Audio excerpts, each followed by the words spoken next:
नमस्कार दोस्तों, स्वागत है आपका हमारे YouTube चैनल में। देखिए, इस वीडियो से पहले हम लोगों ने यूनियन एग्जीक्यूटिव से संबंधित क्वेश्चन को डिस्कस किया था, जिसमें हम लोगों ने टोटल 100 क्वेश्चन को डिस्कस किया था। इस वीडियो में हम लोग यूनियन लेजिस्लेचर से संबंधित क्वेश्चन को डिस्कस करेंगे और इस वीडियो में पर्टिकुलरली हम लोग 50 क्वेश्चन को डिस्कस करेंगे। इस वीडियो का दूसरा पार्ट भी आज रात तक मैं अपलोड कर दूंगा यूट्यूब पे, आप लोग उसे जाके देख सकते हैं। तो अगर उससे पहले अगर आपने इस चैनल को सब्सक्राइब नहीं किया है तो इस चैनल को सब्सक्राइब कीजिए और वीडियो को लाइक कीजिए, ताकि मुझे मोटिवेशन मिल सके और मैं और अच्छे वीडियो को आप लोगों के लिए ला सकूं। तो चलिए शुरू करते हैं।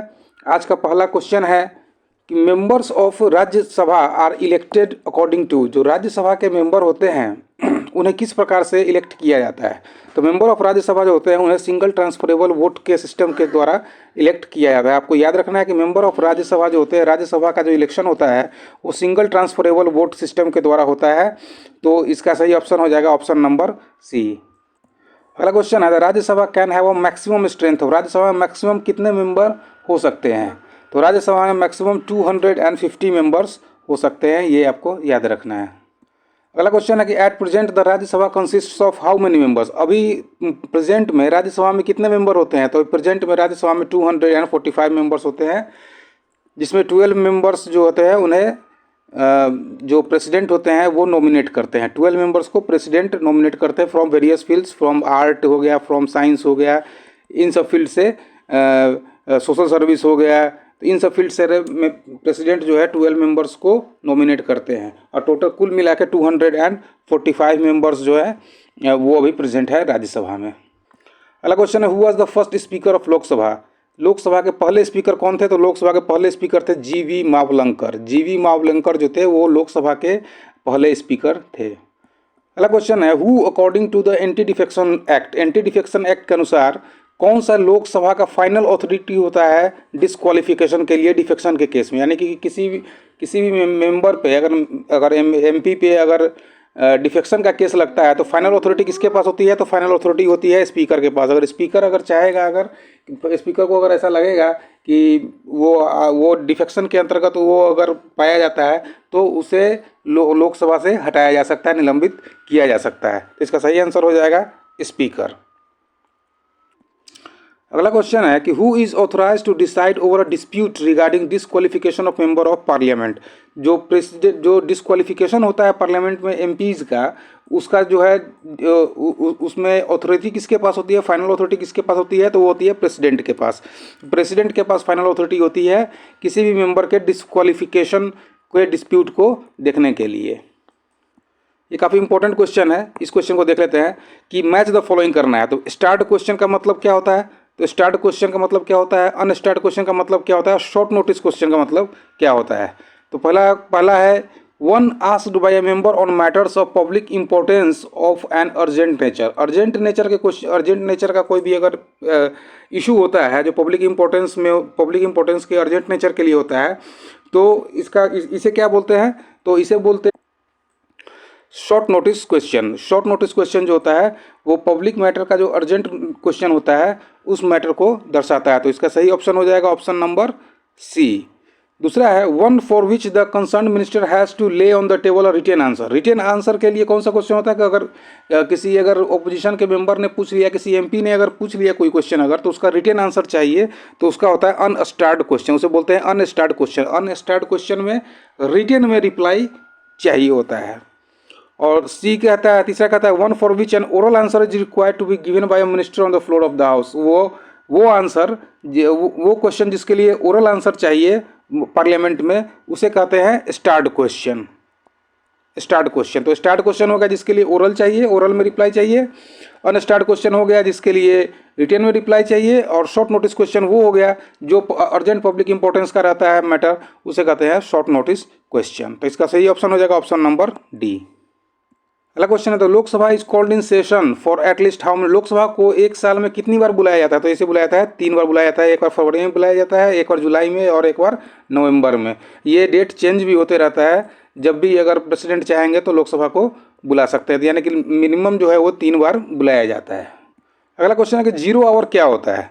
जीरो आवर होता है कि जब कोई भी मैटर जो है, इंपॉर्टेंट मैटर जो होता है, जब पार्लियामेंट में उसे रेज किया जाता है, इंपॉर्टेंस मैटर को तो उसे कहते हैं 0 आवर में इम्पोर्टेंट मैटर को ही रेज किया जाता है। तो when matters of utmost importance are raised this is called 0 hour. तो 0 आवर में क्या होता है, जो भी कंट्री से संबंधित जो इम्पोर्टेंट मैटर्स होते हैं उसे रेज किया जाता है। तो इसका ऑप्शन नंबर 20 का सही हो जाएगा।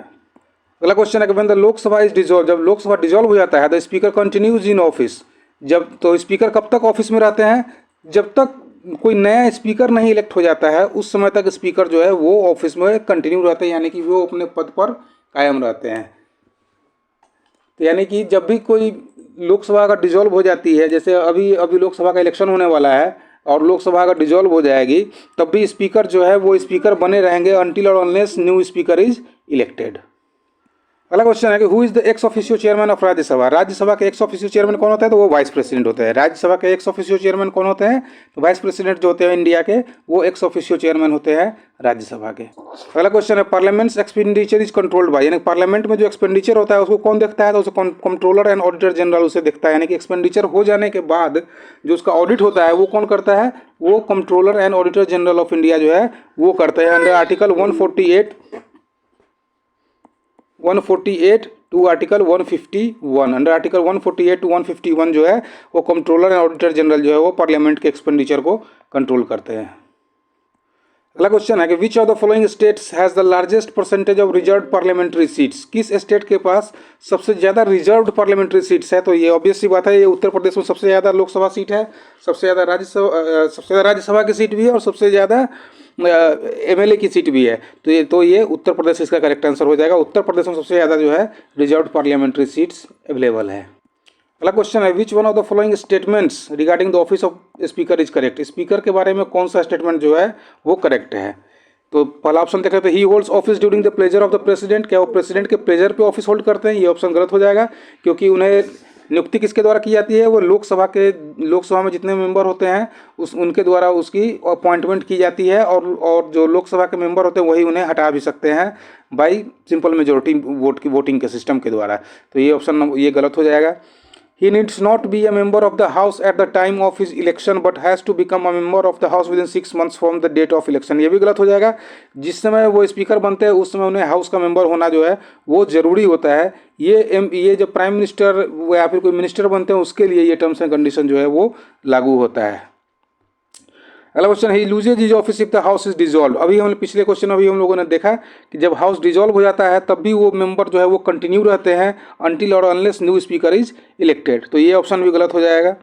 अगला ऑप्शन है कि if he intends to resign the letter of his resignation is to be addressed to the deputy speaker, अगर रिजाइन करना चाहे तो वो डिप्टी स्पीकर को लेटर ऑफ रेजिग्नेशन जो है एड्रेस कर सकते हैं, ये ऑप्शन बिल्कुल करेक्ट हो जाएगा क्योंकि जब भी स्पीकर को रिजाइन करना होता है तो वो डिप्टी स्पीकर को लिख के रेजिग्नेशन अपना देते हैं। तो इसका ऑप्शन नंबर डी जो है वो करेक्ट हो जाएगा। अगला क्वेश्चन है which of the following is incorrect, कौन सा इनकरेक्ट है पार्लियामेंट्री कंट्रोल ओवर बजट के बारे में, तो पार्लियामेंट हैज़ नो से in the preparation of budget, parliament के पास कोई से नहीं होता है प्रिपरेशन ऑफ बजट का, ये तो पहला ऑप्शन ही गलत हो गया क्योंकि पार्लियामेंट ही तो बजट को जो लोकसभा में के मेंबर होते हैं जो गवर्नमेंट के मेंबर होते हैं वही तो बजट को प्रिपेयर करते थे, ये ऑप्शन पहले ही गलत हो गया।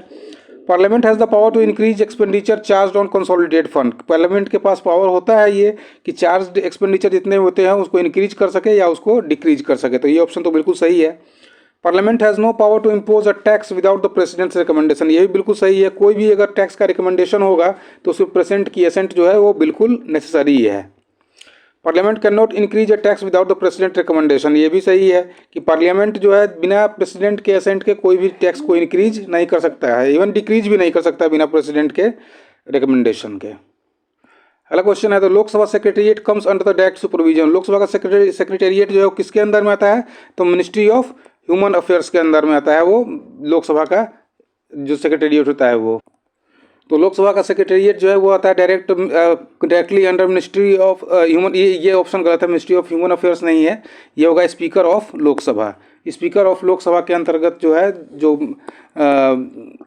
लोकसभा का सेक्रेटेरिएट जो आता है वो डायरेक्टली स्पीकर ऑफ लोकसभा के अंतर्गत वो आता है। अगला क्वेश्चन है the maximum number of representatives of the states in Lok Sabha is, Lok Sabha में कितने मेंबर जो होते हैं वो स्टेट से आते हैं, तो वो इसका सही ऑप्शन हो जाएगा ऑप्शन नंबर बी 530, बाकी जो है 20 जो है वो यूनियन टेरिटरीज से आते हैं, यूनियन टेरिटरीज 20 मेंबर्स जो है यूनियन टेरिटरीज के लिए रखा गया है, तो 530 जो है वो हो जाएगा सही option. Maximum number of representatives of the states in Lok Sabha is 530। अगला क्वेश्चन है, which of the following state sends the maximum number of members to Rajya Sabha? कौन सा स्टेट जो है सबसे ज़्यादा राज्यसभा मेंबर भेजता है? तो ये ऑब्वियस सी बात है, उत्तर प्रदेश भेजता है सबसे ज़्यादा। लोकसभा में सबसे ज़्यादा उत्तर प्रदेश ही भेजता है। अगला क्वेश्चन है, who was the first leader of opposition in Rajya Sabha? Rajya Sabha के पहले लीडर ऑफ ओपोजिशन कौन थे? तो वो थे कमलापति त्रिपाठी। यूपीएससी में पूछा हुआ क्वेश्चन है, ये आपको याद रखना है। कमलापति त्रिपाठी जो थे वो राज्यसभा के पहले लीडर ऑफ ओपोजिशन थे। अगला क्वेश्चन है, which house is better placed with regard to control over executive? कौन सा हाउस जो है वो एग्जीक्यूटिव को कंट्रोल करने के लिए बेटर प्लेस्ड है? तो वो है लोकसभा, क्योंकि लोकसभा के द्वारा ही नो कॉन्फिडेंस मोशन जो है वो पास किया जाता है। तो नो कॉन्फिडेंस मोशन अगर पास किया जाता है तो उस समय प्राइम मिनिस्टर प्लस जितने मिनिस्टर हैं उनको रिजाइन करना पड़ता है। तो सबसे ज़्यादा कंट्रोल किसका होता है एग्जीक्यूटिव के प्रति? तो वो होता है लोकसभा का। अगला क्वेश्चन है, तो Rajya Sabha can be dissolve by? Rajya Sabha को कब डिजोल्व किया जाता है? तो क्या राज्यसभा को डिजोल्व किया था? ये सबसे बड़ा क्वेश्चन। तो राज्यसभा को डिजोल्व नहीं किया जाता है, ऑप्शन नंबर डी इसका करेक्ट होता है। राज्यसभा कभी डिजोल्व नहीं होता है। इसके जितने भी मेंबर हैं इसका कार्यकाल होता है 6 ईयर्स का। एक मेंबर अगर इसके लिए इलेक्ट होता है तो 6 ईयर्स के लिए इलेक्ट होता है, और पर एवरी 2 ईयर्स 1/3 मेंबर जो है वो रिटायर हो जाते हैं राज्यसभा से। इसका सही ऑप्शन हो जाएगा option number D, none of the above. अगला question, among the following for whom removal parliament's resolution is not needed? इनमें से किसके रिमूवल के लिए पार्लियामेंट का रेजोल्यूशन क्या जरूरी नहीं है? तो चीफ इलेक्शन कमिश्नर को पार्लियामेंट ही हटाती है उसे। गवर्नर ऑफ स्टेट को किसके द्वारा हटाया जाता है? प्रेसिडेंट के द्वारा हटाया जाता है। तो इसका जो है सही ऑप्शन हो जाएगा गवर्नर ऑफ स्टेट। जज ऑफ सुप्रीम कोर्ट को किसके द्वारा हटाया जाता है? तो इसके भी से भी पार्लियामेंट के द्वारा ही हटाया जाता है। And controller and auditor general को भी किसके द्वारा हटाया जाता है? तो इसको भी पार्लियामेंट के द्वारा हटाया जाता है। इसका सही ऑप्शन हो जाएगा ऑप्शन नंबर बी। यहाँ पे गलत है कि ऑप्शन नंबर बी इसका करेक्ट आंसर हो जाएगा। यानी कि चीफ इलेक्शन कमिश्नर हो या फिर जज ऑफ सुप्रीम कोर्ट हो या कंट्रोलर एंड ऑडिटर जनरल हो, इन सबको पार्लियामेंट के द्वारा हटाया जाता है, लेकिन गवर्नर ऑफ स्टेट को पार्लियामेंट के द्वारा नहीं हटाया जाता है। इसे ये गवर्नर ऑफ जो स्टेट होते हैं वो प्रेसिडेंट के प्लेजर पर अपने ऑफिस को होल्ड करते हैं और इन्हें प्रेसिडेंट के द्वारा ही हटाया जाता है। अगला क्वेश्चन है, to which of the following bills the president must accord his sanction without sending it back for fresh consideration? अगर कोई बिल प्रेसिडेंट के पास आता है तो कौन सा वो बिल है जिसके लिए प्रेसिडेंट को जो है उन्हें जो है अकॉर्ड देना ही देना होता है, बिन उसके लिए वो रिकंसिडरेशन के लिए उसे वापस नहीं भेज सकते? तो वो होता है मनी बिल। ये फाइनेंस बिल में मनी बिल जो होता है, मनी बिल को प्रेसिडेंट जो है ऐसा नहीं है कि रिकंसिडरेशन के लिए वापस भेज सकते हैं। मनी बिल के संदर्भ में उन्हें अपना अकॉर्ड देना ही पड़ता है। तो सही ऑप्शन हो जाएगा ऑप्शन बी, मनी बिल। अगला क्वेश्चन है, the first women film star nominated या elected to the Rajya Sabha was? कौन सा फिल्म स्टार था जिसे पहली बार नॉमिनेट या इलेक्ट किया गया था राज्यसभा के लिए? तो ये थे नरगिस दत्त। आपको याद रखना है, पहले वीमेन फिल्म स्टार थी जिन्हें राज्यसभा में इलेक्ट किया गया था। अगला question, according to the constitution of India the maximum number of members representing the union territories in the Lok Sabha can not exceed? अभी हम पिछले क्वेश्चन में हम लोगों ने डिस्कस किया, कितना था? 20। 20 से ज़्यादा जो है वो एक्सीड नहीं कर सकते, क्योंकि 530 जो है वो कहाँ से आते हैं? वो आते हैं स्टेट से, और 20 जो है वो आते हैं यूनियन टेरिटरीज से, यूटीज से।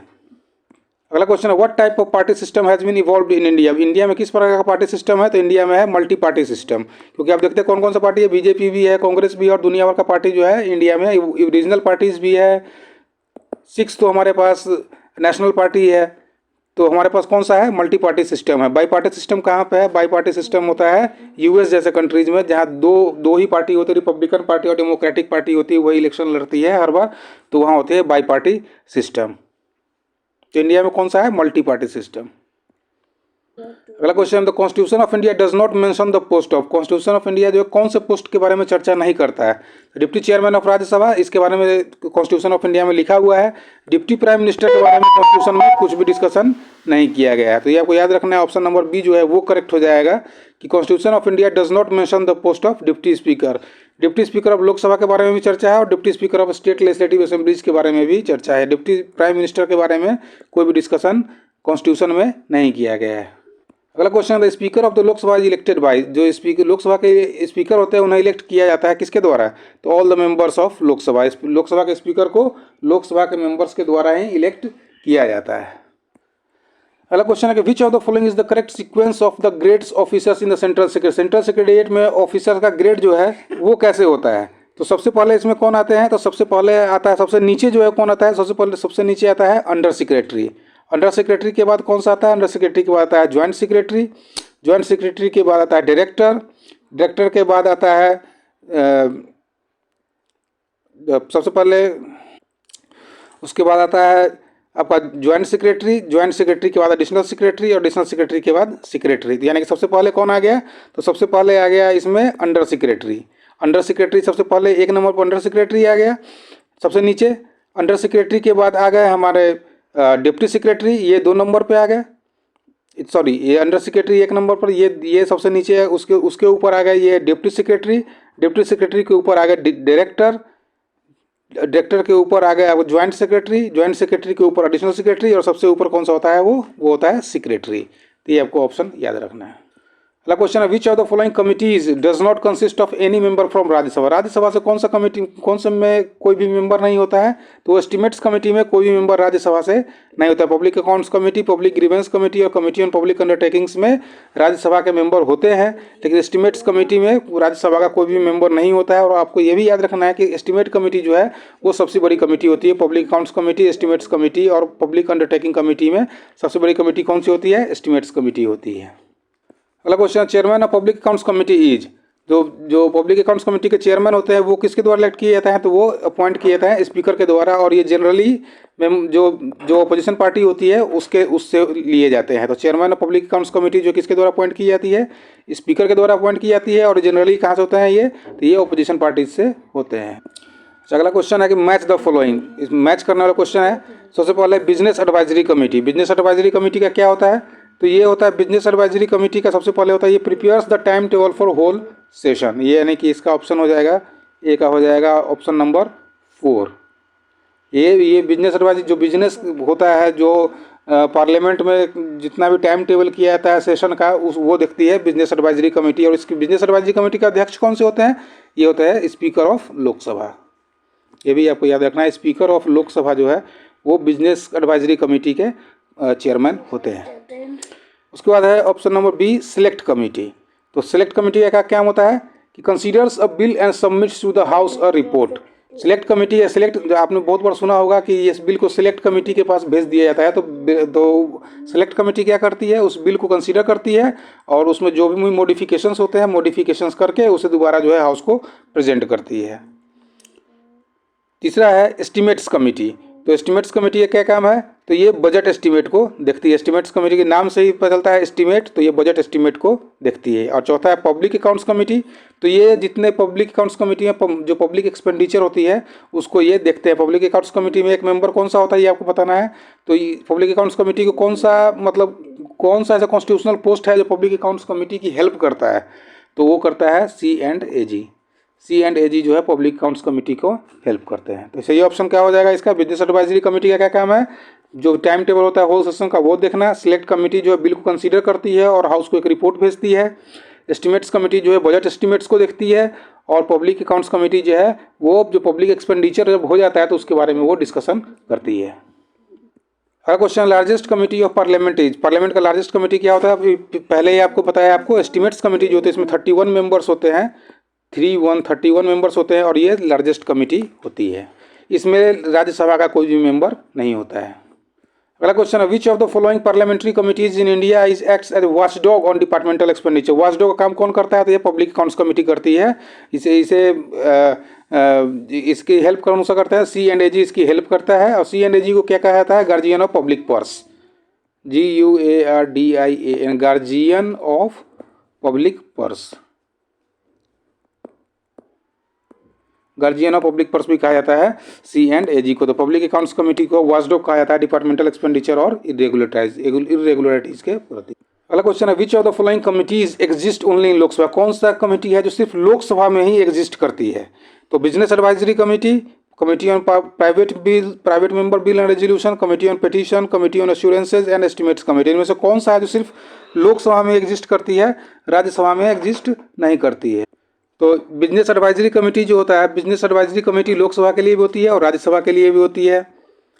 Committee on private members bill जो है, प्राइवेट मेंबर बिल जो है ये सिर्फ लोकसभा के लिए होती है, तो ये ऑप्शन नंबर ये बिल्कुल करेक्ट हो जाएगा। कमेटी ऑन पिटीशंस और कमेटी ऑन अश्योरेंसेज ये लोकसभा और राज्यसभा दोनों में होती है, और एस्टिमेट्स कमेटी तो आपको पता ही है ये सिर्फ लोकसभा में ही होती है, इसमें राज्यसभा में ये नहीं होता। तो सही ऑप्शन हो जाएगा ऑप्शन नंबर 2 एंड 5, यानी कि committee on private members bill and resolution जो है वो सिर्फ लोकसभा में होती है, और एस्टिमेट्स कमेटी भी जो है वो सिर्फ लोकसभा में ही होती है।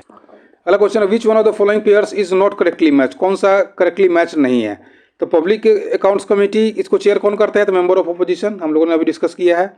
कमेटी ऑन पब्लिक अंडरटेकिंग्स, इसको डिस्कस कौन करता है, लोकसभा का मेंबर जो होता है वो करता है।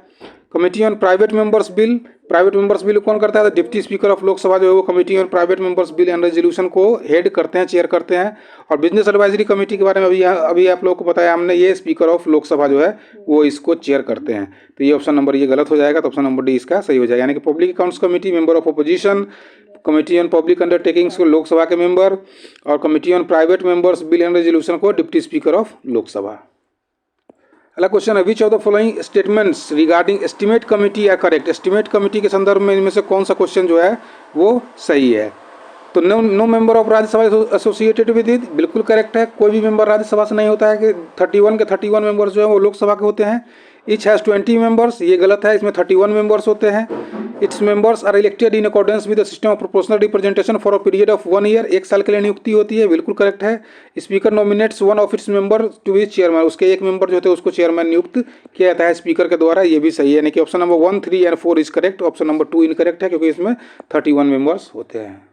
अगला क्वेश्चन है कि विच of the following is concerned with the regularity and economy of expenditure of government, जो गवर्नमेंट की एक्सपेंडिचर होती है उसको कम करने के लिए कौन सा कमेटी काम करता है, हमने पहले डिस्कस किया है। पब्लिक अकाउंट्स कमेटी जो है ये काम करती है गवर्नमेंट के एक्सपेंडिचर को, और उसमें इरेगुलरिटी जितनी भी हुई है उसको देखने के लिए, सही ऑप्शन हो जाएगा पब्लिक अकाउंट्स कमेटी। अगला क्वेश्चन है कि the estimates committee, the estimates committee में क्या होता है, एस्टिमेट्स कमेटी के जो होता है कंसिस्ट ऑफ 30 मेंबर्स, गलत है, 31 मेंबर्स होते हैं। 50 members each from Lok Sabha Rajya Sabha, ये गलत है, राज्यसभा से कोई मेंबर ही नहीं होता है। Has its members elected according to the system of proportional representation, ये बिल्कुल सही है, प्रोपोर्शनल रिप्रेजेंटेशन के द्वारा इसके मेंबर्स की इलेक्शन होती है। और यूनियन मिनिस्टर जो है, कोई भी यूनियन मिनिस्टर इसका चेयरमैन नहीं हो सकता है, तो सही ऑप्शन हो जाएगा ऑप्शन नंबर सी। अगला क्वेश्चन है, which of the following committees is not created by speakers nomination of members, speaker के द्वारा कौन सा कमेटी जो है वो नॉमिनेट नहीं किया जाता, तो वो है कमेटी ऑन पब्लिक अंडरटेकिंग्स। ये आपको याद रखना कि स्पीकर के नॉमिनेटेड मेंबर्स के द्वारा कौन सी कमेटी जो है वो क्रिएट की जाती है, तो वो कमेटी ऑन पब्लिक अंडरटेकिंग्स।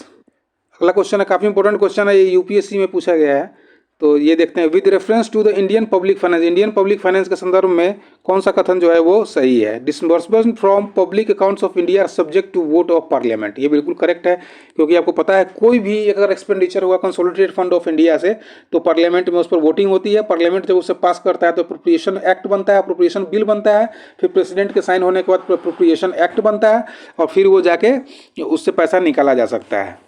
दूसरा ऑप्शन कहता है the Indian constitution provides for the establishment of a consolidated fund, a public account and contingency fund for each state. जो इंडियन कॉन्स्टिट्यूशन होता है वो कंसोलिडेटेड फंड, पब्लिक अकाउंट और contingency fund for each state के लिए एक प्रावधान रखता है, बिल्कुल सही है। हर स्टेट के पास, इवन सेंटर के पास भी कंसोलिडेटेड फंड होता है, पब्लिक अकाउंट होता है और कंटिजेंसी फंड भी होता है। ऑप्शन नंबर 3 देखते हैं। Appropriations and disbursements under the railway budget are subject to the same form of parliamentary control as other appropriation and disbursement, यानी कि रेलवे बजट में जो अप्रोप्रिएशन और डिसबर्समेंट होता है उससे पैसे निकाले जाते हैं, तो जो जनरल बजट होता है उसी हिसाब से होता है, ये बिल्कुल करेक्ट है। अब तो हालांकि जनरल बजट और रेलवे बजट को मर्ज कर दिया गया है 2017 से, तो ये ऑप्शन भी बिल्कुल करेक्ट हो जाएगा कि जो जनरल बजट होता है उसे वैसे ही रेलवे बजट से ही पैसा निकाला जाता है और पैसा डिसबर्समेंट किया जाता है। अगला क्वेश्चन है, who among the following have the right to vote in elections of both Lok Sabha और राज्यसभा, राज्यसभा और लोकसभा के इलेक्शंस में किसे वोट करने का अधिकार होता है। तो ये स्टेट लेजिस्लेटिव असेंबली के जो इलेक्टेड मेंबर्स होते हैं वो लोकसभा और राज्यसभा दोनों के इलेक्शन में हिस्सा लेते हैं। Elected members of lower house of parliament, parliament का तो हिस्सा नहीं लेता है लोकसभा और राज्यसभा के इलेक्शन में। Elected members of upper house of parliament, अब राज्यसभा के मेंबर ही राज्यसभा में कैसे हिस्सा लेंगे, तो ये भी गलत है। Elected members of the upper house of state legislature, elected members of the upper house of the state legislature, union जो लेजिस्लेटिव काउंसिल होती है उसके मेंबर तो हिस्सा ही नहीं लेते हैं, ये ऑप्शन भी गलत हो जाएगा।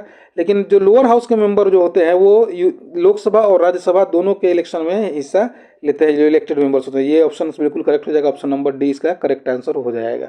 अगला क्वेश्चन है, funds belonging to the government of India are kept in. तो कौन सा फंड जो है वो, तो गवर्नमेंट ऑफ इंडिया के द्वारा फंड्स जो है वो कहाँ रखे जाते हैं, तो ये कंसोलिडेटेड फंड ऑफ इंडिया में रखे जाते हैं। ये ऑप्शन आपको याद रखना है, ये गलत चीज़ है, यहाँ पे आ गया है। तो कंसोलिडेटेड फंड ऑफ इंडिया में रखे जाते हैं फंड्स, जो गवर्नमेंट ऑफ इंडिया का जो फंड होता है वो कंसोलिडेटेड फंड ऑफ इंडिया में रखा जाता है। अगला क्वेश्चन है, which of the following is true, इनमें से कौन सा कथन जो है वो सही है। तो पहला question, chairman and deputy chairman both are not members of Rajya Sabha, ये गलत है।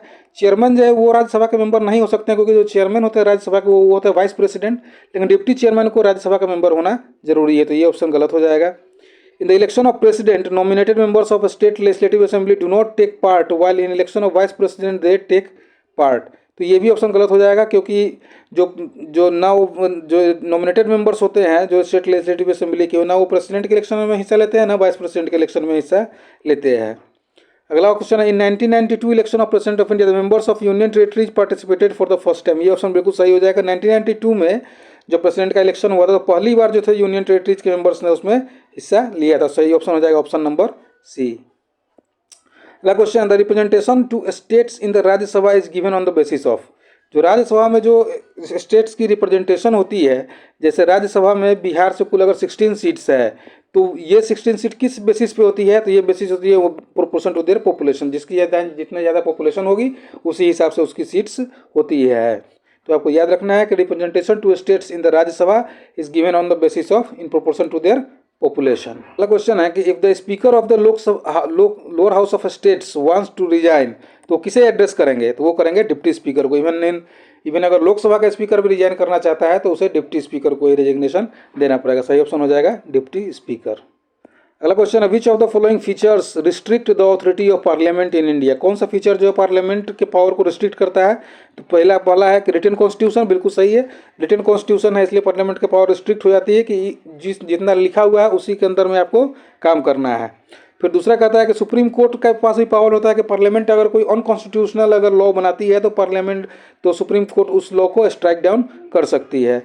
और तीसरा है कि पार्लियामेंट जो है वो फंडामेंटल राइट्स जो है कॉन्स्टिट्यूशन में इनकॉर्पोरेट किया गया है, तो अगर कोई भी पार्लियामेंट का लॉ जो है फंडामेंटल राइट्स को अगर वायलेट करता है तो आप डायरेक्ट अंडर आर्टिकल 32 जो है सुप्रीम कोर्ट में जा सकते हैं और उस लॉ को स्ट्राइक डाउन करवा सकते हैं सुप्रीम कोर्ट के द्वारा। तो इसका सही ऑप्शन हो जाएगा ऑप्शन नंबर 1, 2 एंड 3। तो इस प्रकार से हम लोगों ने लगभग 50 क्वेश्चंस को डिस्कस किया यूनियन लेजिस्लेचर से संबंधित।